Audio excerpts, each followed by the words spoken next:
Over the past few decades, tremendous advancements have been made in the field of neuroscience, from mapping the human brain to creating devices that can capture digital images of our thoughts.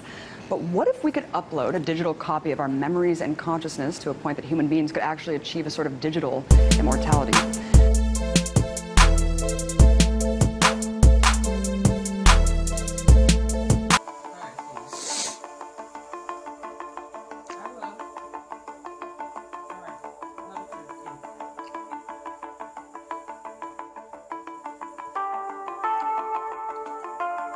I'm putting this shit together so simple, man. Wait till you see this video. Oh my God. I'm shocked myself sometimes. Yo, I be paying attention. I know how to put this shit together for motherfuckers to see. One thing, you know what I'm saying? But it's so many different things, but it's one thing I'm showing you. How far we really are from achieving a digital upload of consciousness. Just last year, for the first time in world history, a memory was recorded. We can actually tape record a memory and insert it back into an animal, and it remembers. This is amazing. At Wake Forest University, also in Los Angeles, they took a mouse, trained the mouse to sip water, recorded the memory in the hippocampus right here, small organ that processes memory. The mouse later forgot that. Then they shot the memory back into the mouse, and bingo, the mouse got it the first try.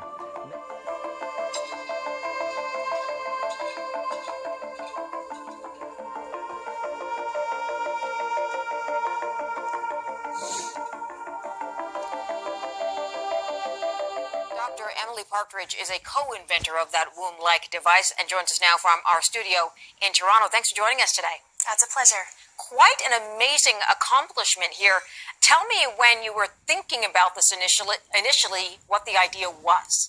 Well, you know, as a physician training in Toronto, I spent a lot of time in neonatal intensive care units seeing the consequences of extreme prematurity. It is an incredibly frustrating problem clinically because of how limited we are in terms of what we can do to support these babies at present time. So really, from the time of my earliest stages of medical training, I started looking into this technology. And when the opportunity came to go to CHOP, which is a center of excellence for fetal surgery, I pitched this idea really with the belief that this offered an unprecedented opportunity to improve what we can do for these babies. Let's talk about what you can do, because right now a baby born premature would go, I guess, into an incubator.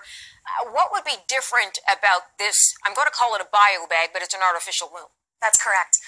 Presently, infants that are born at the cusp of viability are faced with a lot of problems because of how immature the organs are. One of the biggest hits is the lungs. They're really not ready to breathe air yet. A fetus in utero is surrounded by fluid and actually breathes that fluid. This is part of how the fetus grows lungs and the muscles required to breathe. So when these little ones are born, quite often they're not able to support ventilation on their own. They require intubation, connection to a mechanical ventilator for gas-based ventilation. And really what that results in is an arrest of lung development. So even in those patients who do survive, they are faced with a lifelong limitation due to the lung disease that results from this intervention. What the artificial placenta represents is really an environment where the fetus can continue to be submerged in fluid. The lung development can continue as it would in utero. And from what we've seen in the LAM studies, this translates to an astonishing improvement in their lung maturation and function.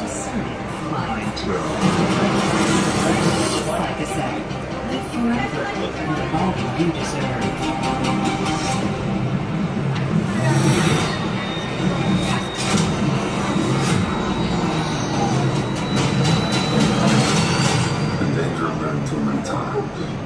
Implanted into the base of the neck, and all of your information, like where you're from, all your experiences, your emotion, who you know, are downloaded onto a DHF called Digital Human Frame. The DHF can then be transferred into one of our organically made sleeves of your choice.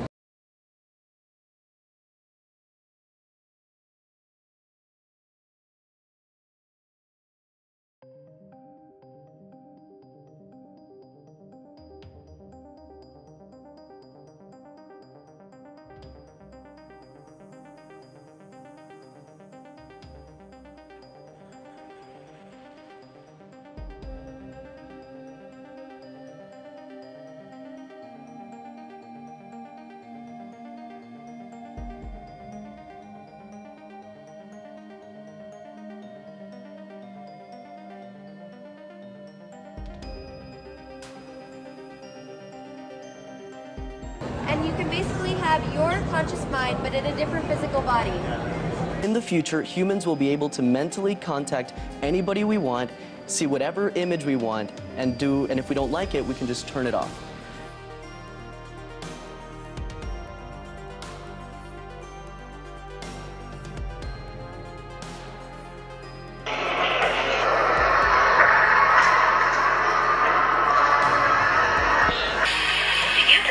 Doctor's findings and testimony.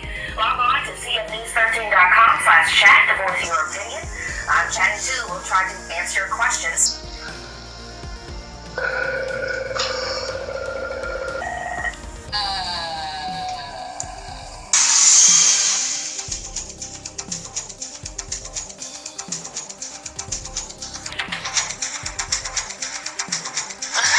I'm sorry. I was in a trance. I'm sorry, is there someone talking to you? Yes, sorry. Sorry about that. So I just was wondering how everyone's doing.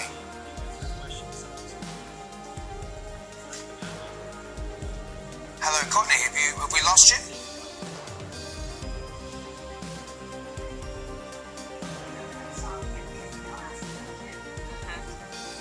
All right, it looks like Courtney doesn't really want to go there with I think that she's question. breaking, so I just was wondering how everyone's doing.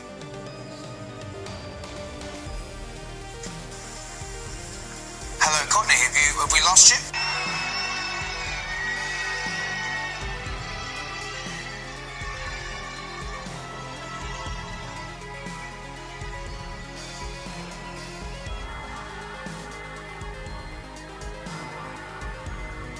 You have to have a certain amount of distance between the bodies. Exactly. You're high. Yes, like they say in Catholic school, leave room for the Holy Ghost. Anyway, there is a lot of memories today, actually. It's a big day in music history.